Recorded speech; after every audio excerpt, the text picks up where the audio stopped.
Hello friends, welcome to the channel quick book learner. I am Sakshi और जो हम पढ़ेंगे वो एमपीपीसीएस मेंस के लिए पढ़ेंगे, जिसमें हम आज जो पढ़ेंगे वो कबीर पब्लिकेशन की बुक में ये जो 2 मार्क क्वेश्चंस है उनको देखेंगे। आप चाहें तो इस बुक को प्रेफर कर सकते हैं। कबीर पब्लिकेशन की बुक है जिसमें 2 मार्क्स के क्वेश्चंस को बहुत अच्छे से बताया गया है कि किस तरीके से एमपीपीसीएस क्वेश्चंस को डिमांड करता है। तो मेंस के क्वेश्चंस को हम देखेंगे। ये जो बुक है अगर हम देखें तो इसमें 2 मार्क्स के क्वेश्चंस हैं, 7 मार्कर और इसके बाद 10 मार्क्स के क्वेश्चंस की बुक अलग से है। तो सबसे पहले हम 2 मार्कर क्वेश्चंस जो हैं अगर हम देखें तो प्रश्न पत्र 1 से 5 तक के उत्तरों का इसमें सभी उत्तर दिए गए हैं और इस बुक को हम देखते हैं, जिसमें सबसे पहले हम देखेंगे प्रथम प्रश्न पत्र में खंड अ जो है इतिहास के बारे में दिया गया है। इकाई 1 में भारतीय इतिहास, जिसमें भारत का राजनैतिक, आर्थिक, सामाजिक और सांस्कृतिक इतिहास है। हड़प्पा सभ्यता से 10वीं शताब्दी तक के इतिहास के बारे में बताया गया है। इसके बाद सेकंड अगर हम देखें तो 11 से 18वीं शताब्दी तक भारत का राजनैतिक, आर्थिक, सामाजिक और सांस्कृतिक इतिहास है। और फिर थर्ड पॉइंट दिया गया है कि सल्तनत और मुगल शासक और उनका प्रशासन एवं मध्यकालीन संस्कृति का अभ्युदय। तो इन सभी चीज़ों के बारे में, इन सबसे संबंधित जो 2 मार्कर के प्रश्न दिए गए हैं किताब में, हम उनको देखेंगे। तो शुरू करने से पहले एक बार आपको और बता रही हूँ कि किरण पब्लिकेशन की बुक है, आप चाहें तो इस बुक को प्रेफर कर सकते हैं। तो पहला अगर हम प्रश्न देखते हैं तो इसमें क्या दिया गया है, उद्गाता के बारे में दिया गया। अगर क्वेश्चन आता है कि उद्गाता किसे कहते हैं, तो सामवेद में यज्ञों के अवसर पर गाए जाने वाले मंत्रों का संग्रह है। जो व्यक्ति इन मंत्रों को गाता था उसे उद्गाता कहा जाता था। तो उद्गाता के बारे में हमने देखा कि सामवेद में यज्ञों के अवसर पर गाए जाने वाले मंत्रों का संग्रह है और जो व्यक्ति इन मंत्रों को गाता था उसे क्या कहा जाता था, उद्गाता कहा जाता था। इसके बाद है अध्वर्यु। अध्वर्यु में देखें तो यजुर्वेद के कर्मकांडों को संपन्न करने वाले पुरोहित को अध्वर्यु कहा जाता है। तीसरा है वाजस्नेय। वाजस्नेय किसे कहते हैं, शुक्ल यजुर्वेद की संहिताओं को वाजस्नेय कहा गया है। शुक्ल यजुर्वेद की संहिताओं को क्या कहा गया है, वाजस्नेय कहा गया है, क्योंकि वाजस्नेय के पुत्र याज्ञवल्क्य इसके दृष्टा थे। वाजस्नेय के पुत्र याज्ञवल्क्य इसके दृष्टा थे। और हमने वाजस्नेय में क्या पढ़ा कि शुक्ल यजुर्वेद की संहिताओं को क्या कहा जाता है, वाजस्नेय कहा जाता है। इसके बाद हम अगला प्रश्न देखें तो सामवेद की शाखाओं के बारे में है। सामवेद की शाखाओं को देखें तो 3 शाखाएं हैं, कौथुमीय, रामायणीय और जैमिनीय। सामवेद की शाखाओं में हमने क्या देखा, कौथुमीय, रामायणीय और जैमिनीय। इसके बाद जायदस्तम किसे कहते हैं, तो ऋग्वेद में जायदस्तम अर्थात पत्नी ही गृह है कहकर उसके महत्व को स्वीकार किया गया है। तो ऋग्वेद में जो जायदस्तम जो है वो कहाँ बताया गया है, ऋग्वेद में, अर्थात पत्नी ही गृह है कहकर उसके महत्व को क्या किया गया है, स्वीकार। इसके बाद अगला है मेलुहा। मेलुहा का समीकरण सिंध प्रदेश से है। सुमेरियन लेखों से ज्ञात होता है कि उन नगरों के व्यापारी मेलुहा व्यापारियों से व्यापार करते थे। मेलुहा का समीकरण किससे है, सिंध प्रदेश से है। सुमेरियन लेखों से ज्ञात होता है कि उन नगरों के व्यापारी मेलुहा व्यापारियों से व्यापार किया करते थे। इसके बाद अगला 7वां प्रश्न अगर हम देखें तो मालवा संस्कृति। नर्मदा नदी तट पर महेश्वर से नावदा टोली के आसपास प्रमाण मिले हैं। मालवा ताम्र पाषाण संस्कृति की एक विशेषता है। मालवा भांड को ताम्र पाषाणिक मृद भांडों में उत्कृष्टम माना जाता है। तो इस तरीके से हम क्वेश्चंस को देख रहे हैं। ये क्वेश्चंस हमें ज़्यादा से ज़्यादा ये हेल्प करते हैं कि मतलब किस तरीके से क्वेश्चंस पूछ सकता है, या अगर हम लूसेंट को पढ़ रहे हैं या किसी भी बुक को पढ़ रहे हैं तो किस तरीके से क्वेश्चंस आ सकते हैं और हमें आंसर को किस तरीके से फ्रेम करना है। तो मालवा संस्कृति में हमने क्या देखा कि नर्मदा नदी तट पर महेश्वर से नवदा टोली के आसपास प्रमाण मिले हैं। मालवा ताम्र पाषाण संस्कृति की एक विशेषता है। मालवा भांड को ताम्र पाषाणिक मृद भांडों में उत्कृष्टम माना जाता है। इसके बाद अगला क्वेश्चन है वो चिराद संस्कृति से है। पूर्वी भारत में भी ताम्र पाषाण संस्कृति के अवशेष मिले, चिराद से मिले। चिराद कहाँ पे है, बिहार में। मिट्टी से थापे गए बांस के घर, छोटे औजार जिनमें पत्थर के फलक इस संस्कृति की विशेषता है। 1500 से 750 ईसा पूर्व इसका समय काल था। इसके बाद अगला प्रश्न है खिल से संबंधित। ऋग्वेद की कुछ हस्तलिखित प्रतियों में परिशिष्ट जुड़े मिले, जिनको क्या कहा जाता है, खिल कहते हैं। तो ऋग्वेद की कुछ हस्तलिखित प्रतियों में परिशिष्ट जुड़े मिले हैं, जिन्हें क्या कहा जाता है, जिनको खिल कहा जाता है। इसके बाद अगला प्रश्न अगर हम देखते हैं तो वह तू है। बहुत में हम अगर हम देखें तो ऋग्वैदिक काल में कन्या के विदाई के समय जो उपहार एवं द्रव्य दिए जाते थे उसे बहतु कहा जाता था। तो ऋग्वैदिक काल में जो कन्या के विदाई के समय जो उपहार और द्रव्य दिए जाते थे उसे क्या कहा जाता था? वहतु कहा जाता था। फिर इसके बाद है क्षेत्रज। क्षेत्रज के बारे में अगर हम देखें तो ऋग्वैदिक काल में नियोग प्रथा से उत्पन्न संतान क्या कहलाती थी? क्षेत्रज कहलाती थी। तो ऋग्वैदिक काल में नियोग प्रथा से उत्पन्न संतान को क्या कहा जाता था? क्षेत्रज कहा जाता था। इसके बाद हम देखते हैं अमाजु। ऋग्वैदिक काल में जो कन्याएं जीवन भर कुमारी रहती थी उन्हें क्या कहा जाता था? अमाजु कहा जाता था। इसके बाद अगला क्वेश्चन है ऋतस्य गोपा। वरुण को वैदिक सभ्यता में नैतिक व्यवस्था का प्रधान माना जाता था। वरुण को वैदिक सभ्यता में नैतिक व्यवस्था का क्या माना जाता था? प्रधान माना जाता था, और इसी कारण इन्हें ऋतस्य गोपा भी कहा जाता है। नेक्स्ट क्वेश्चन है हमारा वेकनाट सुदखोर से रिलेटेड। तो अगर हम इसमें देखें तो ऋग्वैदिक काल में जो वेकनाट सुदखोर से रिलेटेड अगर हम देखें तो ऋग्वैदिक काल में आरित्री और नाविक, यानी ये जो हम चार तरीके के देखते हैं वस्त्रों को देख रहे हैं, नीवी, वासस, अधिवासस और वेकनाट। वेकनाट किसे कहा जाता था? सूदखोर को कहा जाता था। और आदिवासस क्या था? ऊपर से धारण किया जाने वाला चादर या ओढ़नी। वासस कमर के ऊपर पहने जाने वाला वस्त्र, और नीवी कमर के नीचे पहने जाने वाले वस्त्र को कहते थे। तो इस तरीके से ऋग्वैदिक काल में ये चार चीजें दी गई हैं। वेकनाट सूदखोर को कहा जाता था, अधिवासस ऊपर से धारण किया जाने वाली चादर, वासस कमर के नीचे और कमर के ऊपर पहने जाने वाला वस्त्र, और नीवी जो था वो कमर के नीचे पहने जाने वाला वस्त्र था। इसके बाद अगला क्वेश्चन है होता या ऋग्वेद से संबंधित। तो होता में अगर हम देखते हैं तो होता किसे कहते हैं? होता वर्ग के पुरोहित यज्ञ कुंड में अग्नि का आह्वान कर वेद मंत्रों द्वारा देवताओं को आह्वान करते हैं। तो होता जो है वो वर्ग के पुरोहित यज्ञ कुंड में अग्नि का आह्वान कर वेद मंत्रों द्वारा देवताओं को आह्वान करते हैं। ब्रह्मा यज्ञ का परीक्षण करते थे। तो ये हमने ब्रह्मा के बारे में देखा। सप्त सैंधव में अगर हम देखें तो आर्य के निवास स्थान को सप्त सैंधव कहा गया है। अगला क्वेश्चन है आरण्यक ग्रंथ। तो ब्राह्मण ग्रंथों के उपसंहार खंडों को आरण्यक ग्रंथ कहा जाता है। ब्राह्मण ग्रंथों के उपसंहार खंडों को क्या कहा जाता है? आरण्यक ग्रंथ कहा जाता है।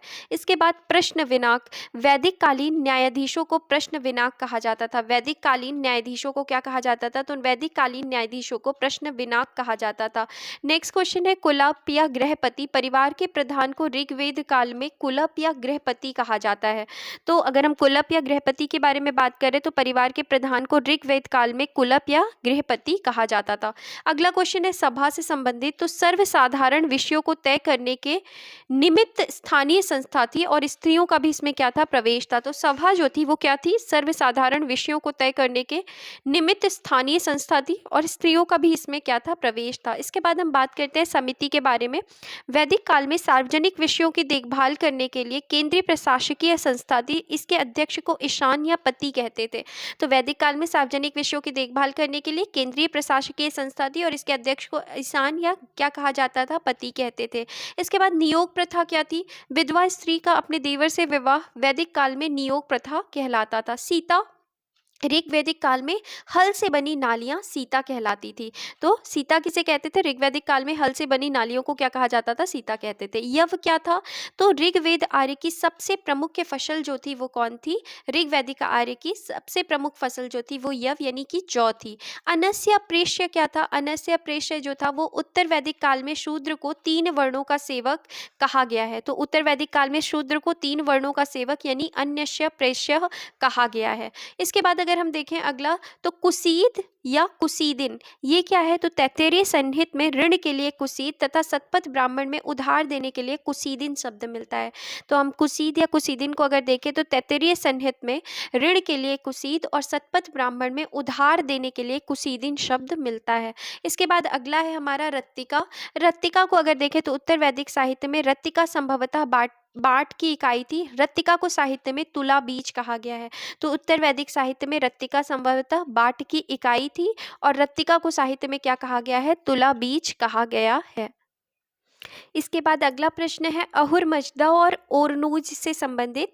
तो ऋग्वैदिक देवता वरुण को ईरान में अहुर मजदा कहा गया है और यूनान में ओरनूज कहा गया है। तो ध्यान रखना है, अहुर मजदा ईरान में वरुण देवता को कहा गया है और ओरनूज यूनान में किसे कहा गया है, वरुण देवता को कहा गया है। इसके बाद अगला प्रश्न है अयस के बारे में।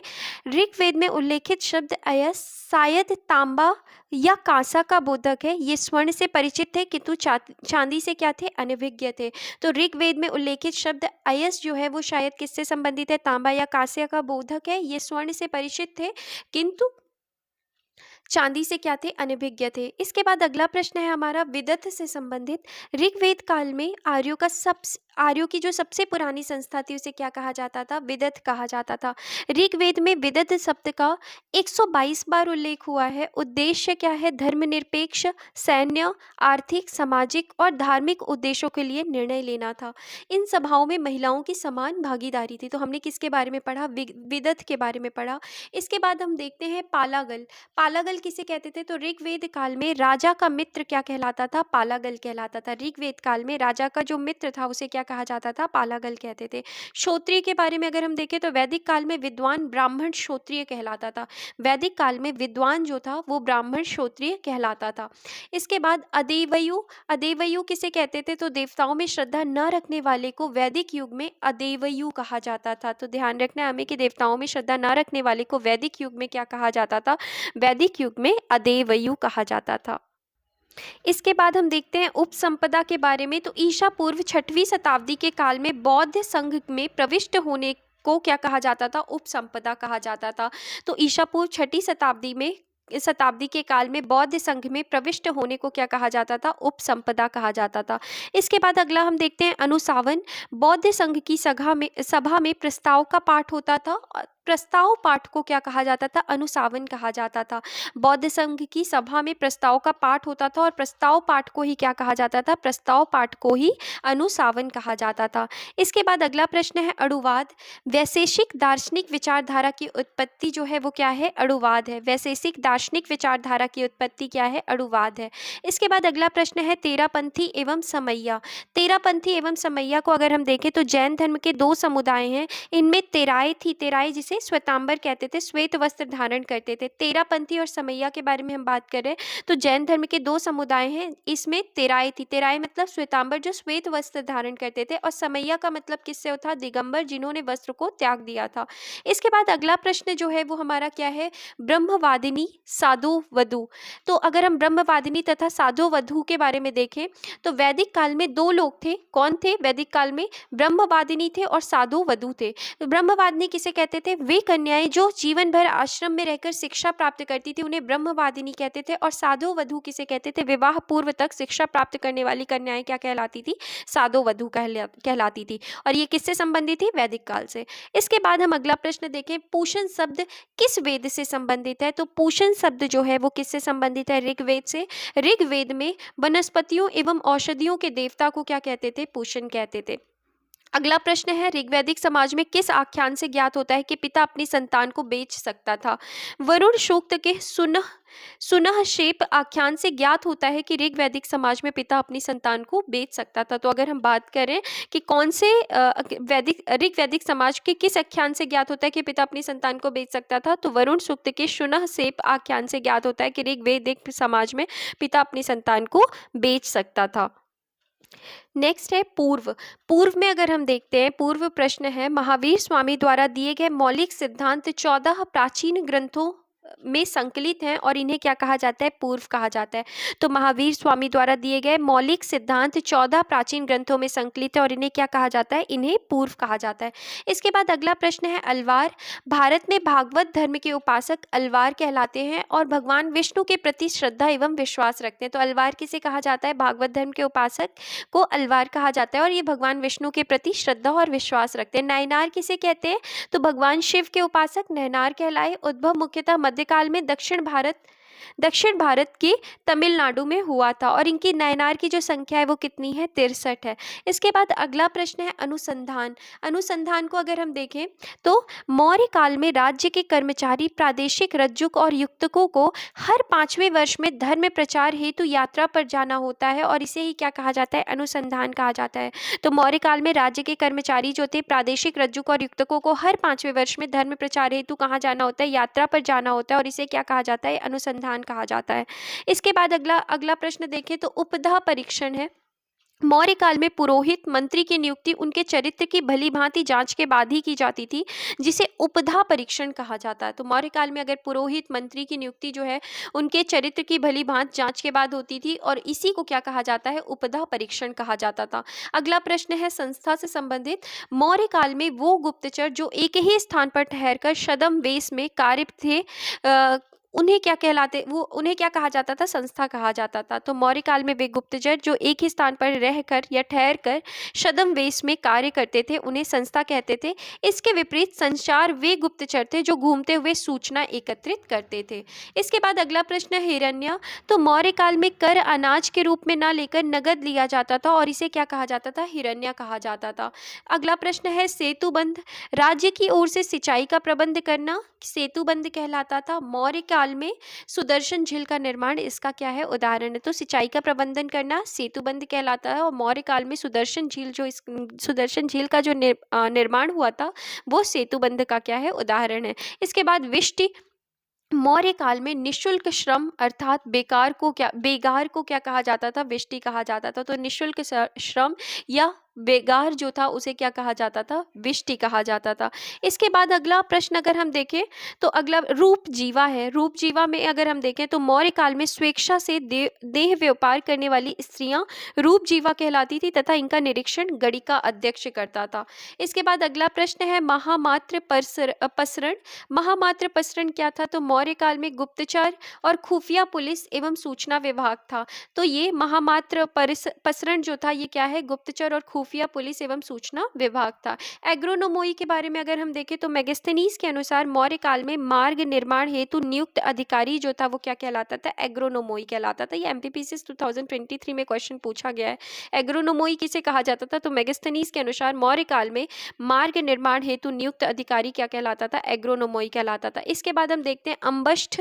अंबष्ठ कौन थे, प्राचीन काल में अंबष्ठ देश की जाति समूह अंबष्ठ के नाम से जानी जाती थी।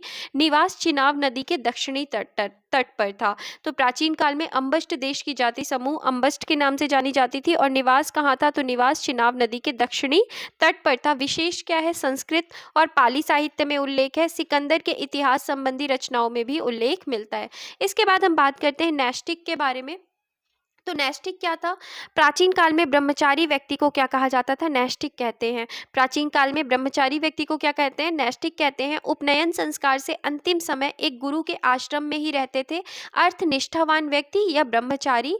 नैष्टिक ब्रह्मचर्य का पालन मन कर्म वचन से किया जाता है। इसके पालन में वर्ण भेद और लिंग भेद का बंधन नहीं होता है। तो हमने नैष्टिक के बारे में क्या पढ़ा कि प्राचीन काल में ब्रह्मचारी व्यक्ति को नैष्टिक कहते हैं। उपनयन संस्कार से अंतिम समय एक गुरु के आश्रम में ही रहते थे। अर्थ क्या है, निष्ठावान व्यक्ति या ब्रह्मचारी। नैष्टिक ब्रह्मचर्य का पालन मन कर्म वचन से किया जाता है और इसके पालन में वर्ण भेद और लिंग भेद का बंधन नहीं होता है। इसके बाद अगला क्वेश्चन है सद्योद्वाह के बारे में। सद्योद्वाह अगर हम देखें तो उत्तर वैदिक काल में महिला छात्राओं का प्रकार है। सद्योद्वाह वह स्त्रियां होती थी जो ब्रह्मचर्य आश्रम के अनंतर गृहस्थ आवाम में प्रविष्ट होती थी।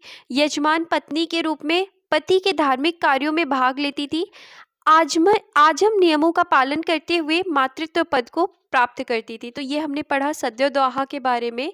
उत्तर वैदिक काल में महिला छात्राओं का प्रकार है और सद्योद्वाह वह स्त्रियां होती थी जो ब्रह्मचर्य आश्रम के अनंतर गृहस्थ आवाम में प्रविष्ट होती थी। यजमान पत्नी के रूप में पति के धार्मिक कार्यों में भाग लेती थी और आजम नियमों का पालन करते हुए मातृत्व पद को प्राप्त करती थी। इसके बाद अगला जो हम पढ़ने जा रहे हैं वो कौन सा विद्रोह के बारे में क्वेश्चन दिया गया है, बारिसाल विद्रोह, जिसका काल जो है 1913 है। प्रमुख नेता कौन थे, तो त्रैलोक्यनाथ चक्रवर्ती व प्रतुल चंद्र गांगुली थे। तो बारिसाल विद्रोह के बारे में पढ़ रहे हैं, तो काल 1913। प्रमुख नेता कौन थे? त्रैलोक्यनाथ चक्रवर्ती और प्रतुल चंद्र गांगुली। कारण क्या था? ब्रिटिश राज के खिलाफ विद्रोह करना व योजना बनाने का आरोप विद्रोहियों पर लगाया गया। परिणाम, ब्रिटिश औपनिवेशिक अधिकारियों द्वारा 44 बंगालियों के खिलाफ मुकदमा चलाया गया था। तो ये हमने पढ़ा किसके बारे में? बारिसाल विद्रोह के बारे में। इसके बाद हम देखते हैं शाह तुर्कान के बारे में। दिल्ली सल्तनत में इल्तुतमिश की पत्नी का नाम शाह तुर्कान था। 1236 में अपने पुत्र रुकनुद्दीन फिरोज के साथ शासन संभाला। इन्हें रजिया सुल्तान का विरोधी भी कहा जाता है। तो इस तरीके से हमने किसके बारे में पढ़ा? शाह तुर्कान के बारे में। अगला प्रश्न है थट्टा। थट्टा क्या था? तो सिंध प्रांत में स्थित प्रमुख मध्यकालीन नगर रहा है। फिरोज तुगलक द्वारा सन 1362 में आक्रमण किया गया। यहाँ बादशाह अकबर का राज्याभिषेक किया गया था और मध्यकाल का प्रमुख व्यावसायिक एवं व्यापारिक केंद्र के रूप में जाना जाता है। इसके बाद अगला क्वेश्चन है दीवान ए कज़ा। सल्तनत कालीन न्याय विभाग था। काजी नाम मात्र का प्रधान तथा वास्तविक शक्ति व अधिकार किसके पास थे? सुल्तान के पास थे। दीवान ए कज़ा में अगर हम देखें तो सल्तनत कालीन न्याय विभाग था। काजी नाम मात्र का प्रधान तथा वास्तविक शक्ति व अधिकार जो थे वो किसके पास थे? सुल्तान के पास। इसके बाद अगला क्वेश्चन है परगना। अनेक गांवों को मिलाकर परगना का निर्माण किया जाता था। परगने का मुख्य अधिकारी जो था वो कौन था? अमिल होता था। तो अनेक गांवों को मिलाकर परगना का निर्माण किया जाता था और परगना का मुख्य अधिकारी किसे कहा जाता था? अमिल को। नेक्स्ट क्वेश्चन है एकता से संबंधित। एक ऐसी भूमि जो सैनिक अथवा असैनिक अधिकारियों को दी जाती थी। इस जमीन से प्राप्त करों का उपभोग तो किया जा सकता था पर स्वामित्व प्राप्त नहीं होता था। तो एकता कैसी भूमि थी? जो सैनिक अथवा असैनिक अधिकारियों को दी जाती थी और इस जमीन से प्राप्त करों का उपभोग तो किया जा सकता था पर स्वामित्व प्राप्त नहीं होता था। अगला क्वेश्चन है खराज से संबंधित। गैर मुसलमानों से वसूल किया जाने वाला भूमि कर, परंतु यदि मुसलमान भूमि जोतता है तो उसे भी देना होता था, जो 2/3 से अधिक व 1/3 भाग से कम नहीं होता था। तो खराज में हमने क्या पढ़ा कि गैर मुसलमानों से वसूल किया जाने वाला भूमि कर, परंतु यदि मुसलमान भूमि जोतता है तो उसे भी देना होता था, जो 2/3 से अधिक व 1/3 भाग से कम नहीं होता था। इसके बाद हम अगला प्रश्न देखते हैं, मुक्ताई से संबंधित है। सल्तनत काल में लगान निर्धारित करने की मिश्रित प्रणाली को क्या कहा जाता था? मुक्ताई कहा जाता था। नेक्स्ट क्वेश्चन है सद्रे जहार। सद्रे जहार क्या था? बहमनी साम्राज्य में मुख्य न्यायाधीश को सद्र ए जाहर कहा जाता था। तो बहमनी साम्राज्य में मुख्य न्यायाधीश को क्या कहा जाता था? सद्र ए जाहर कहा जाता था। नेक्स्ट क्वेश्चन है रतीबी कारखाने। सल्तनत काल में वे कारखाने जहां कार्य करने वाले श्रमिकों को निश्चित वेतन मिलता था उसे क्या कहा जाता है? रतीबी कारखाने। हस्म ए कल्ब किसे कहते हैं? तो इल्तुतमिश के शासन काल में केंद्रीय सेना को हस्म ए कल्ब कहते थे। कल्ब ए सुल्तानी भी कहा जाता था। तो ध्यान रखना है इल्तुतमिश के शासन काल में केंद्रीय सेना को क्या कहा जाता था? हस्म ए कल्ब कहा जाता था। नेक्स्ट क्वेश्चन है अनिष्कासिनी। संभ्रांत घर की स्त्रियां घर से बाहर नहीं निकलती थी और कौटिल्य ने इन्हें क्या कहा है? अनिष्कासिनी बताया था। अगला प्रश्न है मंडलम। संगम कालीन प्रशासनिक व्यवस्था में पूरा साम्राज्य मंडलम कहलाता था। इसके शासन मुदिम-नेर कहलाते थे। तो संगम कालीन प्रशासनिक व्यवस्था में पूरा साम्राज्य क्या कहलाता था? मंडलम कहलाता था और इसके जो शासक थे वो क्या कहलाते थे? मुदिम-नेर कहलाते थे।